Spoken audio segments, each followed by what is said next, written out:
Please, if you are inside the World Trade Center towers, do not break windows. I'm right on the 82nd floor. Please, remain calm.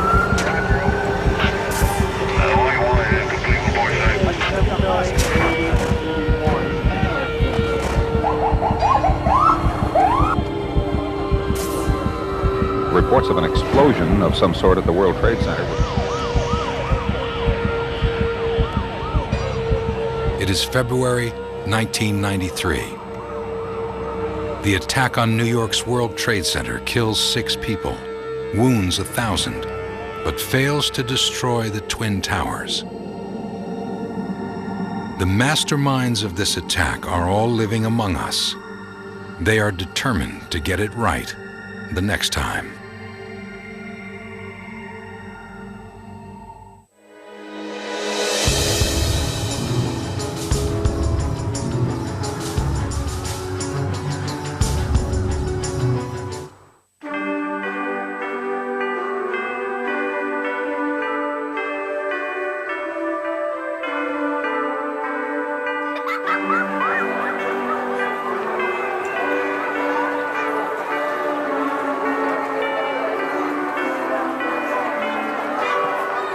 December 1992.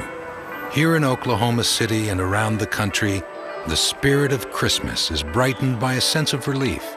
The U.S. is beginning to emerge from a recession. But on Christmas Day, here at the city's convention center, a very different kind of spirit prevails. This footage shows the annual gathering of the Muslim Arab Youth Association. A TV reporter decides to see what's happening. I discovered there was a radical Islamic convention with groups representing every single organization that I had read about, but never suspected that they were present in the United States.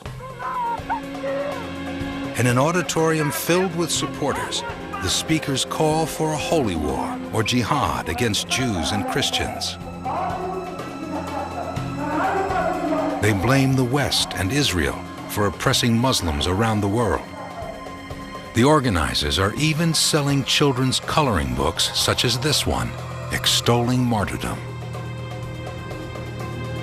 From a payphone inside the convention center, the reporter calls his contacts in the FBI counterterrorism department. He describes the scene. And they said, "We don't know what you're talking about."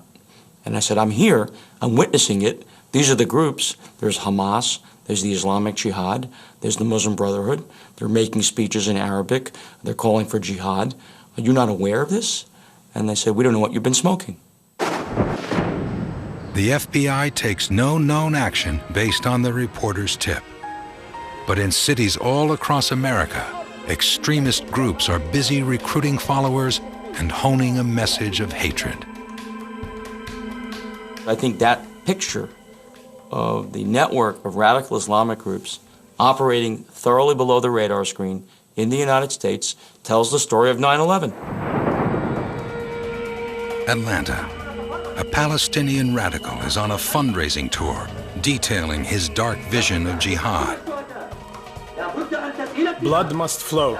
There must be widows. There must be orphans. Detroit. This event is hosted by a group called the Islamic Charity Project International. One of its main speakers is a blind Egyptian cleric calling for Islam to rule the world. We conquer the land of infidels, and we spread Islam by calling the infidels to Allah. In Chicago, Pittsburgh, Tucson, and elsewhere, the radical preachers insist that the jihad will succeed.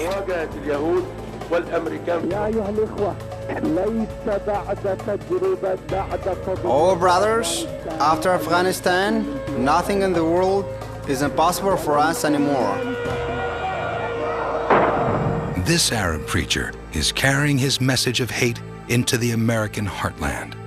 But on the other side of the globe, he and a partner are also busy creating a jihad network, a network that will eventually plan and execute the deadliest act of terrorism in history. Afghanistan, 1980. It is here that the road to 9/11 begins.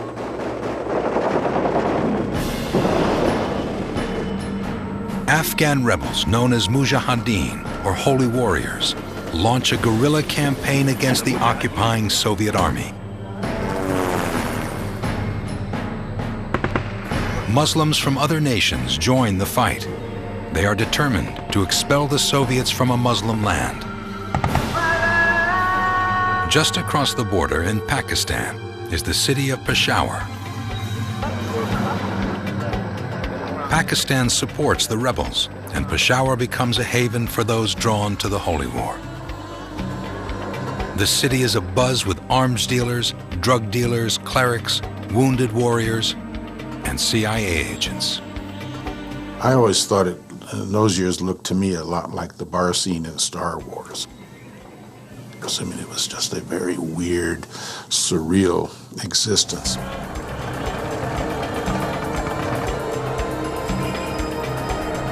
Among the thousands of Muslims who would answer the call to jihad, this young man, 6'5" tall, dressed in the baggy trousers and long linen shirt of an Afghan peasant. He is Osama bin Laden. He is 24 years old. Bin Laden is the son of a billionaire construction magnate in Saudi Arabia. But here the young man sleeps on a mattress on the floor. His charitable work earns him the nickname Samaritan in the refugee camps and hospitals.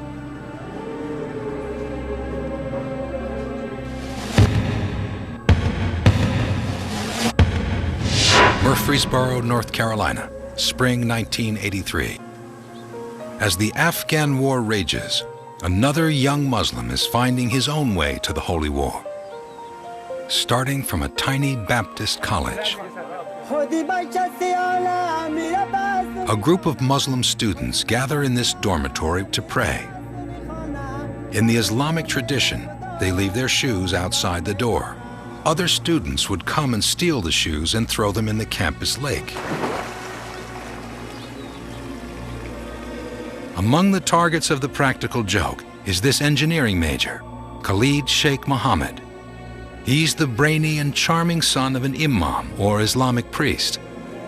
Khalid grew up in Kuwait, but his family comes from a remote region of Pakistan, and in Kuwait they are often treated like second-class citizens. His college years only deepen his resentment. When Khalid graduates, he heads to Pakistan. There, he joins one of his three brothers who is running a charity for the Afghan rebels. 1984. Young Osama bin Laden uses some of his family fortune and contacts to bankroll a plan to create an international jihad network. It's the brainchild of radical cleric Abdullah Azam. Azam is a Palestinian whose hometown was occupied by Israel after the Arabs' crushing defeat in the Six-Day War. More than anyone, it is Azam who has inspired Muslims, including bin Laden, to head to Afghanistan. The men give their organization an unassuming name, the Office of Services.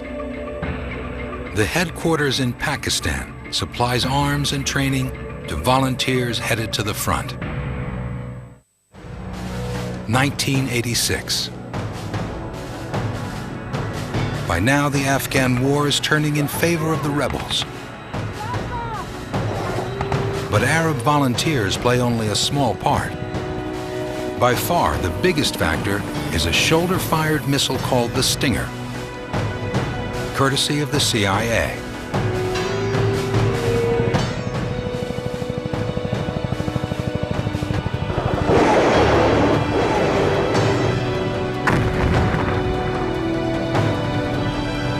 Behind the scenes, bin Laden and Azam are opening branch offices of their jihad organization in 35 countries around the world. The U.S. will become a main focus, with a flagship outpost at this mosque, Al Farouk, here in Brooklyn, New York.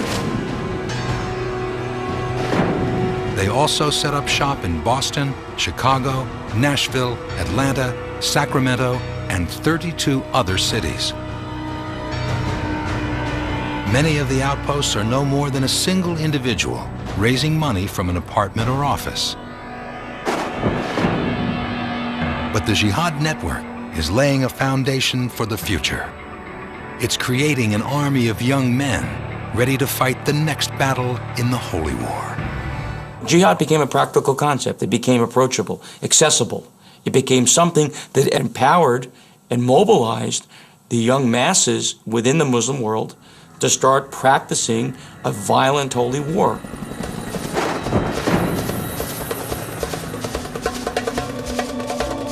By the spring of 1987, Osama bin Laden has grabbed a rifle and joined the fighting. Soviet troops corner his band of Arab volunteers in the rugged hills of eastern Afghanistan in a place called Jaji.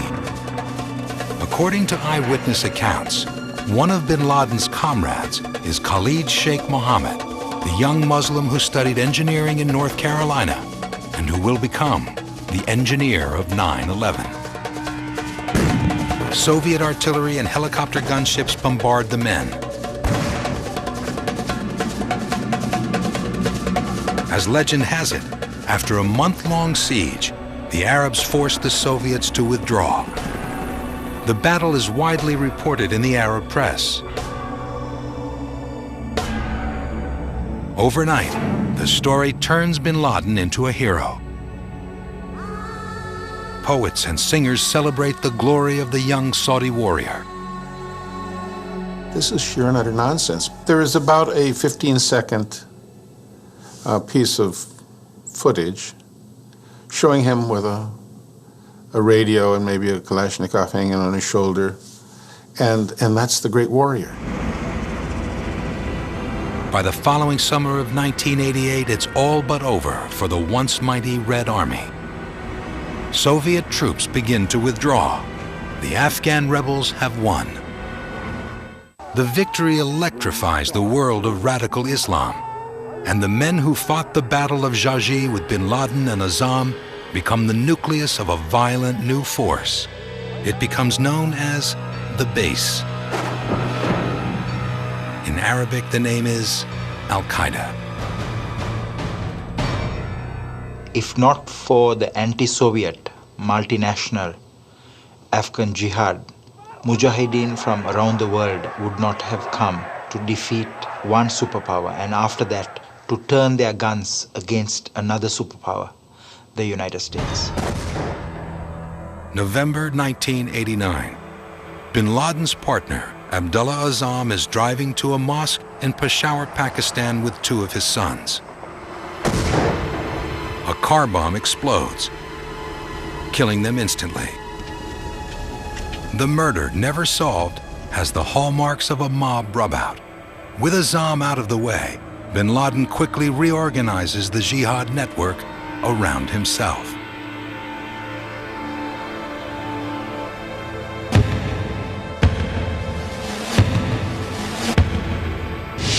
Riyadh, Saudi Arabia, August 1990.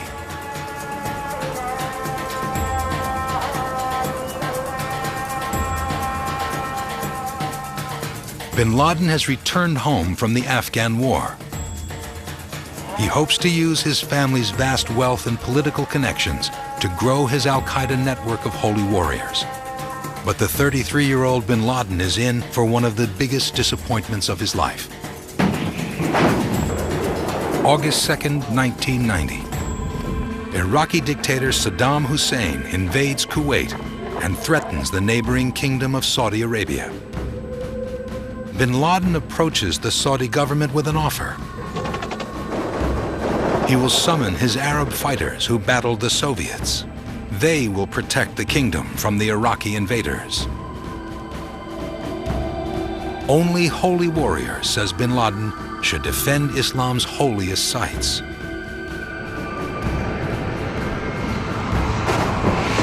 Instead, the Saudi royal family chooses the protection offered by U.S. President George Bush.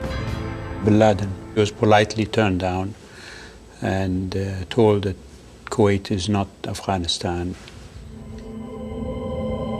Thank you, don't call us, we'll call you. The Saudis let U.S. troops use their kingdom as a staging area from which to drive Saddam from Kuwait. For bin Laden, the U.S. troops massing in the desert are living proof that the United States is the great infidel, and that all U.S. allies in the Middle East are enemies of Allah. He begins to spread the word to his followers that the Saudi royal family must be overthrown. At the same time, bin Laden's far-flung jihad network is roaring to life.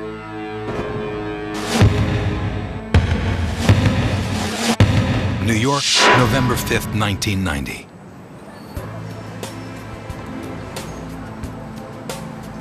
This 34-year-old Egyptian named El Said Nosser dons the yarmulke of an observant Jew and pockets a .357 Magnum revolver. Nosser belongs to the Al Farouk Mosque in Brooklyn, a top jihad outpost in the U.S. Nosser enters a ballroom at this Midtown Manhattan hotel. Rabbi Meir Kahane, head of the tiny but violent Jewish Defense League, is finishing a speech to his followers.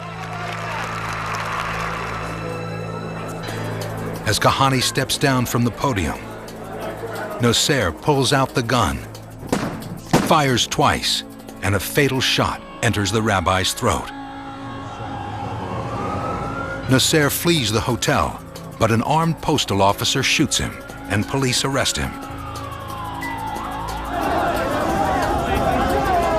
For the public, and largely for law enforcement, the killing of Kahane was portrayed as one crazy Arab killing one crazy Jew.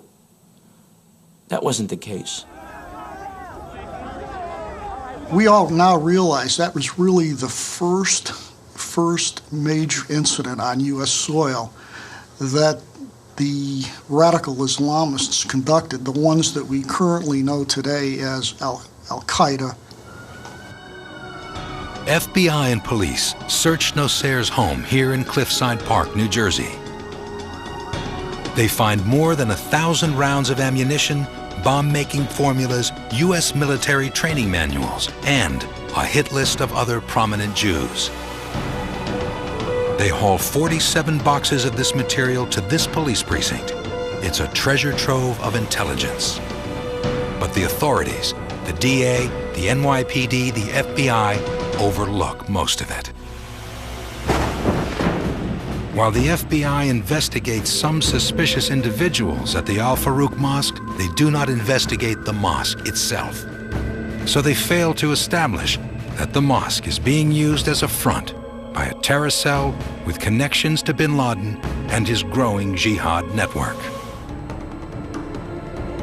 The next step on the road to 9/11 will be a casual conversation between two boyhood friends who want nothing more than to come to America and blow up buildings.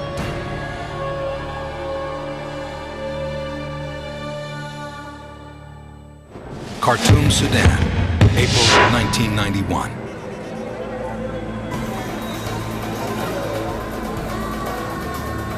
Osama bin Laden moves with his 4 wives, numerous children, and a core group of supporters here to this poor capital city in East Africa. Bin Laden is now living in exile from his native Saudi Arabia. He cuts a deal with the radical Islamic government of Sudan. Al-Qaeda provides money and weapons in return for sanctuary.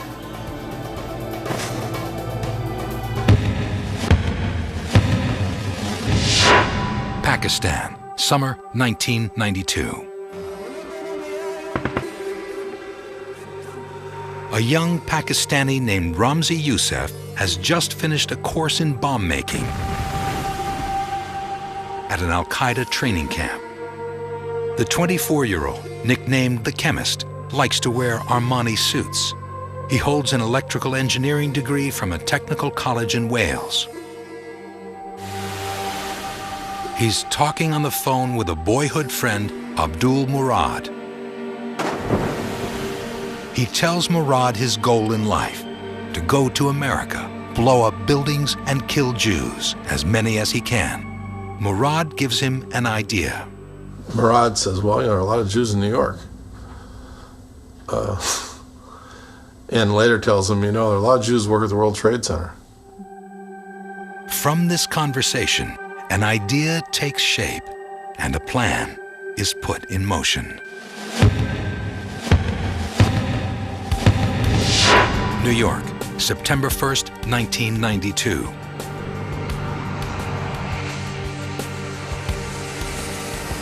A Pakistani Airlines flight from Karachi lands here at Kennedy Airport. Seated in the first-class cabin, Ramzi Youssef. He's traveling with a Palestinian terrorist named Ahmad Ajaj. The two men exit the plane and approach parallel stalls at an immigration post. The 6-foot-tall Youssef, dressed in a 3-piece silk Afghan suit, presents a perfectly forged Iraqi passport. He demands political asylum.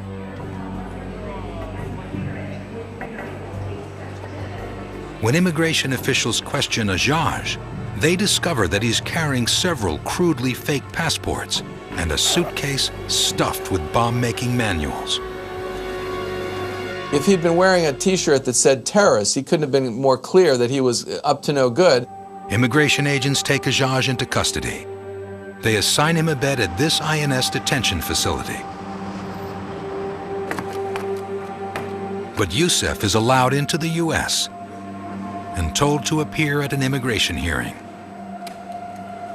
The men's performance has worked like a charm. Ajaj creates such a stir and commotion and smokescreen that Ramzi Youssef, the Mozart of terror, is able to slip into America. Youssef trolls the airport cab stand until he finds a Pakistani driver. He hands the cabbie a slip of paper with an address, 552 Atlantic Avenue, Brooklyn. "Brother, I have just arrived from Karachi," he says. "I have friends who will pay." The driver takes him here to the Al Farouk Mosque. Youssef receives the blessings of a blind Egyptian cleric who is now in charge of the mosque, Sheikh Omar Abdul Rahman. The blind sheikh, as he is known, is an ally of Osama bin Laden. He has approved Youssef's plan to place a truck bomb in the basement of the World Trade Center. Throughout the fall and winter, Youssef and 3 other members of the Al Farouk Mosque are hard at work inside this storage facility in Jersey City, New Jersey, just across the Hudson River from Manhattan. Under Youssef's direction, they assemble the device they hope will topple the Twin Towers and kill thousands of people. February 26, 1993. 2 strands of Islamic terrorism converge for an attack on this symbol of America's global dominance. The blind sheikh provides the manpower and inspiration. Ramzi Youssef, the bomb-making expertise. Hovering in the background is the growing Al-Qaeda network, led by Osama bin Laden. Youssef packs a rented Ryder truck with a volatile mixture of 1,500 pounds of fertilizer, fuel oil, and nitroglycerin. Around noon, he and 3 colleagues park the truck in a garage 2 stories beneath the North Tower of the World Trade Center. Minutes later, Youssef lights the fuse with a cheap cigarette lighter and speeds off.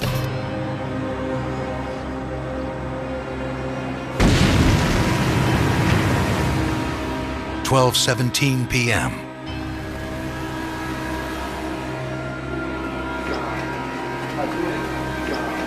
The bomb rips a 7-story hole right through the tower's core. 6 people are killed.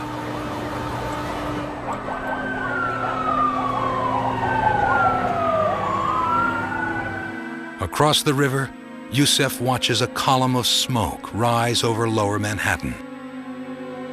He knows he has failed. The bomb was not powerful enough. That night, Yousef makes his way to New York's JFK airport. Before the bombing, he had drafted a letter claiming credit for the attack on behalf of what he calls the 5th Battalion of the Liberation Army. According to an FBI source, Yousef calls one of his fellow terrorists from the airport. He dictates a new ending to the letter. It states, "Our calculations were not very accurate this time. However, we promise you that next time it will be very precise. And the Trade Center will be one of our targets." With that, Yousef boards his flight and flies first class to Karachi, Pakistan. It's hard for me to express to people how dangerous these guys really are, and the dedication and fervor of their beliefs, their extreme desire to want to destroy Western civilization. Ramzi Yousef is so determined to strike another, more devastating blow against the West that he will now play a key role in hatching the plot that becomes 9/11.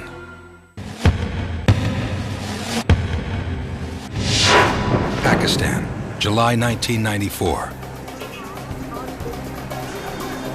The U.S. State Department distributes 37,000 matchbooks throughout Pakistan. They have this picture of terrorist Ramzi Yousef on the cover. They promise a $2 million reward for information leading to his capture. Over the past year, since the truck bombing of the World Trade Center, the FBI has discovered bank records and fingerprints showing that Yousef was the mastermind. The young engineer with a weakness for Armani suits is indeed living in his native Pakistan. But Yousef's well protected by the country's radical Islamic community. And he is still stung by his failure to topple the Twin Towers.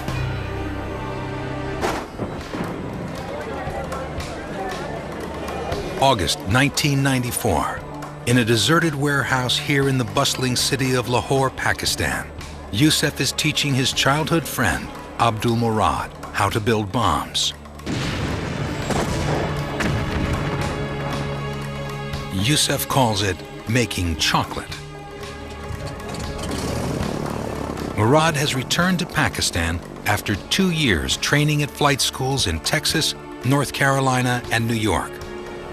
It was Murad who gave Yousef the idea to bomb the World Trade Center. Now the two men are brainstorming again, coming up with ingenious ways to kill lots of civilians. At one point, Murad thought, you could take a plane, you could turn a plane into a bomb. You could fly it into a building, and you could kill a lot of people with it.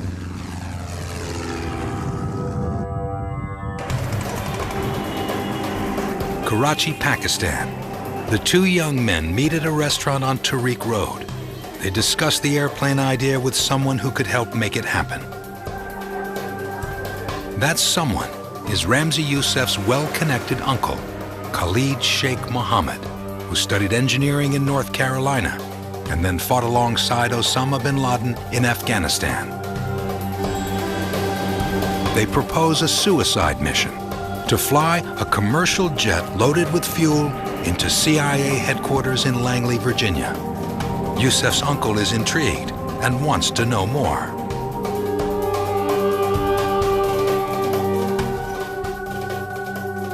He presses his nephew's old friend Murad for details about the length of pilot training, the screening process, even the addresses of U.S. flight schools. The obvious person to fund such a scheme would be Khalid Sheikh Mohammed's fellow Afghan war veteran, Osama bin Laden.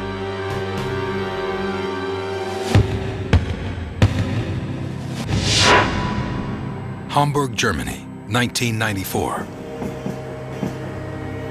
By now, bin Laden has sway over Arab radicals not only in the Middle East and America, but in Europe as well.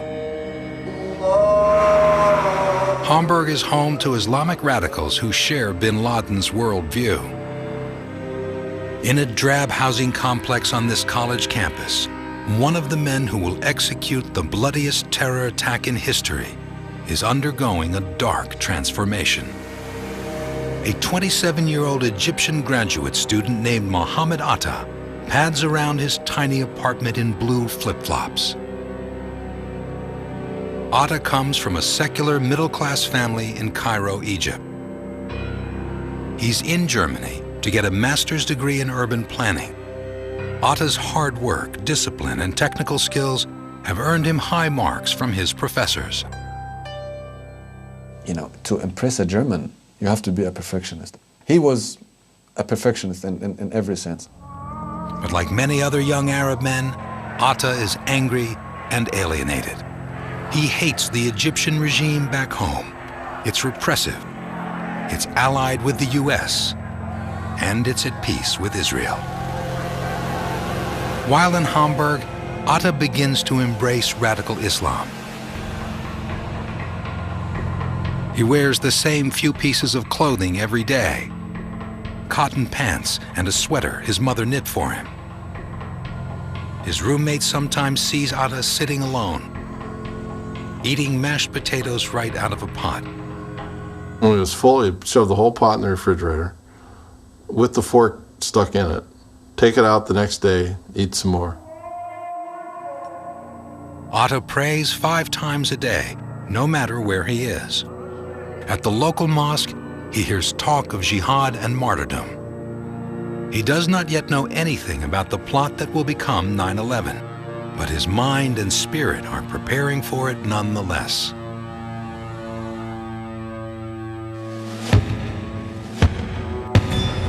Khartoum, Sudan, 1994. For the past 3 years, Osama bin Laden has been running al-Qaeda from his headquarters here in East Africa. Al-Qaeda is now an international terrorist organization with operatives in Egypt, Yemen, Somalia, Bosnia, and Chechnya. At this point, Al-Qaeda begins to appear on the CIA's radar screen. The agency gives the White House a briefing that mentions bin Laden. It calls his headquarters in Sudan, quote, the Ford Foundation of Sunni Islamic Terrorism, giving grants for violent attacks around the world. We had a lot of circumstantial evidence. We weren't quite sure what it meant. Was bin Laden really a threat, or was he just another Saudi spendthrift who was throwing money around to radicals? He seemed to be coming up everywhere. He was like Elvis. Every time you read about a terrorist group in a different country carrying out violent action, you heard the name Osama bin Laden, and you wondered whether it was just sort of a fictional person. Agents based in Sudan are authorized to keep an eye on bin Laden, but nothing more. Al-Qaeda training camps are terrorist assembly lines, churning out Muslim warriors who then return home, ready to die for the jihad. For every person you trained, he was supposed to go back and train 1 or 2 persons. And then those people would train someone else, and it kind of grew exponentially.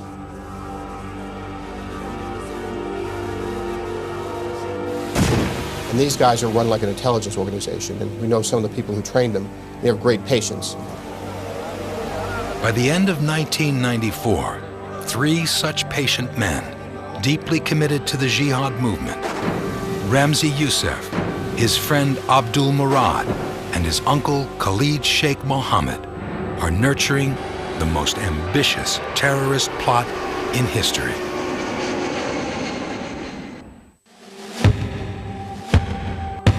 Manila, the Philippines, January 6, 1995.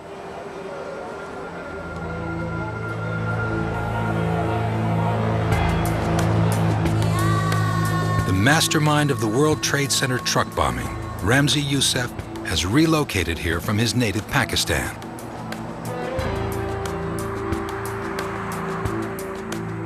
In this 6-story building on President Carino Boulevard, Youssef has set up a terror workshop with his old friend Abdul Murad.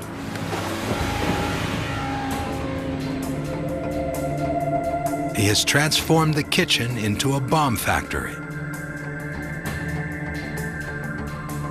As Yusef cooks up explosives by the sink, the concoction accidentally ignites. The acrid smoke drives the two men from their apartment. It attracts the attention of the Philippine National Police.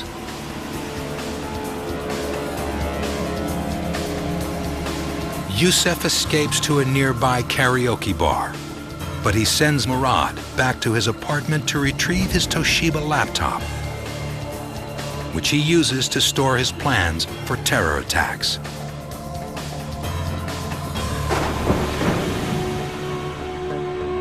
Police arrest Murad as he tries to flee. They also seize the laptop. Yusef is watching from across the street.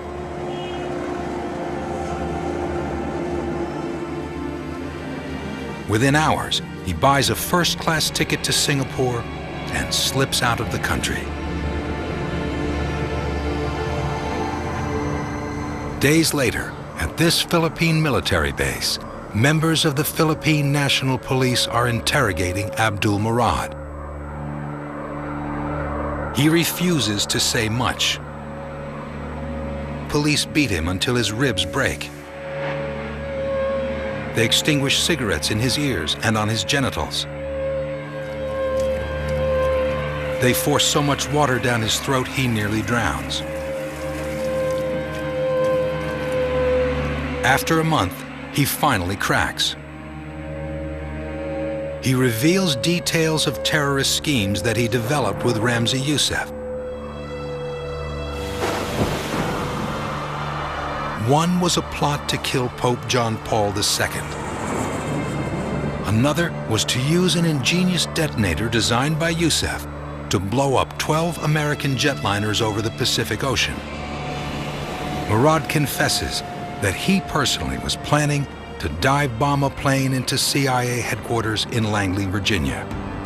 According to this man, Philippine Colonel Rodolfo Mendoza, Murad describes another, far more daring operation. Teams of hijackers would use commercial jetliners as missiles against landmark buildings within the United States. They had up to 10 Islamic terrorists training in U.S. flight schools. That plot was well in motion, and Ramzi Youssef had it all on his Toshiba laptop.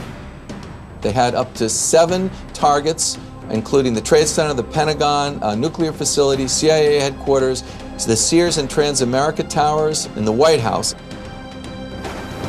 Colonel Mendoza insists that he shared all this information with the FBI. The FBI acknowledges receiving intelligence from Mendoza, but claims there were no details about the plot that became 9/11. By now, the FBI's $2 million reward for information on Youssef finally yields a tip. Islamabad, Pakistan, February 7, 1995.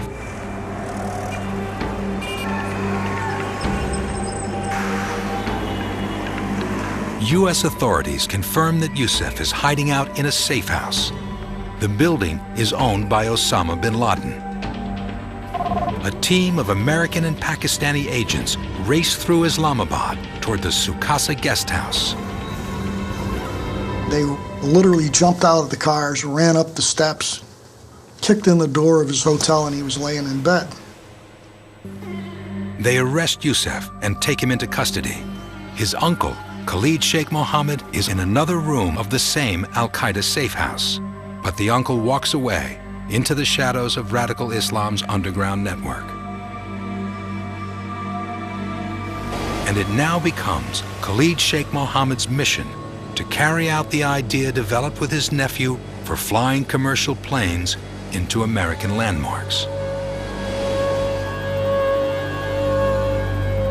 Within 36 hours of Youssef's arrest, FBI agents are transporting him by helicopter to a New York City jail to await trial. The pilot passes the Twin Towers. One of the FBI agents lifts Youssef's hood and points toward the World Trade Center. "See? It's still standing," he says. Ramzi Youssef replies that if he'd had enough time and money, he would have brought the whole thing down.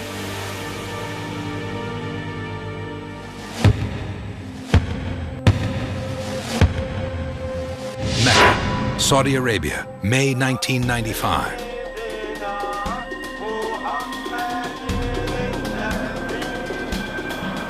Egyptian graduate student Muhammad Atta performs a Hajj, the ritual pilgrimage to the holiest sites in Islam. The experience has a profound effect on him. He returns to Hamburg, Germany, but Atta loses interest in his academic work. Radical Islam now dictates his daily routine. As graduation nears, a work-study grant allows him to return to his native Cairo.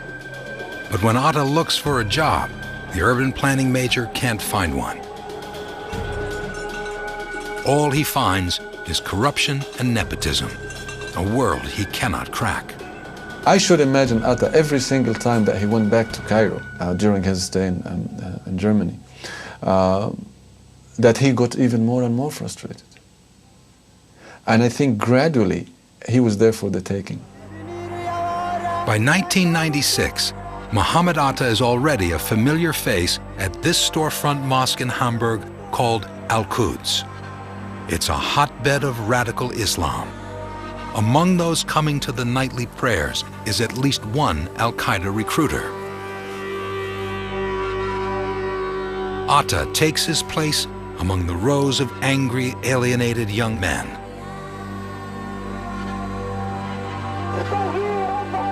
They hear fiery imams call out for the blood of Jews, Christians, even Muslims who have strayed from the true path. They are told that Allah will reward their martyrdom with glories in heaven that include sex with 72 virgins. Jalalabad, Afghanistan, summer 1996.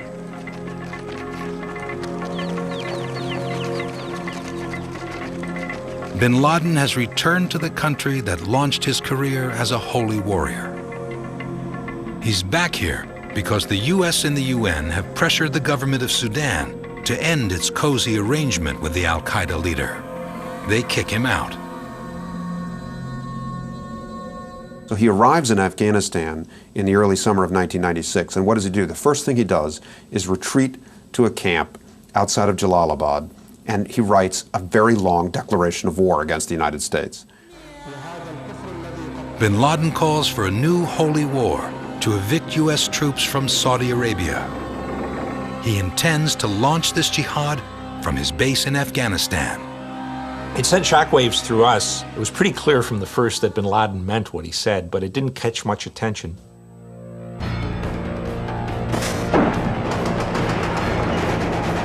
September 1996. A radical Islamic sect called the Taliban seizes control of the Afghan government and its capital city, Kabul. In exchange for millions of dollars in Al-Qaeda funding, the Taliban agreed to provide a haven for bin Laden and his organization. The CIA's newly created Bin Laden unit learns that Al-Qaeda has a military committee planning operations against US interests worldwide, and that bin Laden has tried to acquire nuclear and chemical weapons. At his new headquarters, bin Laden starts taking meetings with terrorists looking to get their pet projects funded. They waited for freelancers to come by and say, listen, I have a project. I'm going to attack this, or I'm going to blow up that, or I'm going to assassinate this person. And if they really liked the project a lot, then they would fund it quite a bit, and it sort of operated like a franchise. One of these freelancers is Khalid Sheikh Mohammed. Sometime in the middle of 1996, he reunites with fellow Afghan war veteran Osama bin Laden at bin Laden's camp in Tora Bora, Afghanistan. Since the arrest a year earlier of his nephew Ramzi Youssef, he has been identified by the FBI as a terrorist. In fact, US intelligence will begin referring to him by his initials, KSM. He fled to Afghanistan just as FBI agents were closing in. KSM pitches bin Laden several ideas he developed with his nephew.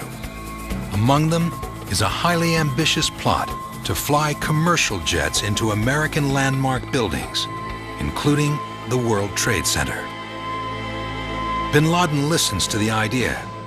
He knows that if it were to succeed and the U.S. retaliated against al-Qaeda, it would be exactly what he wants: a battle with the great Satan on his own turf. Together, KSM and Bin Laden will begin to develop the details for what they call the Plains Operation. They will train teams of men to hijack U.S. commercial airliners and use them as missiles to attack symbols of American power. And before long, Bin Laden will start proclaiming his jihad directly to the American people. We do not differentiate between those dressed in military uniforms and civilians. He said, "I predict a black day for the United States, a day after which the United States will not be the same as we know it." In the years to come, the al-Qaeda leader will provide a number of signs that such a black day is indeed coming. Just how black a day is something Americans are unable to imagine.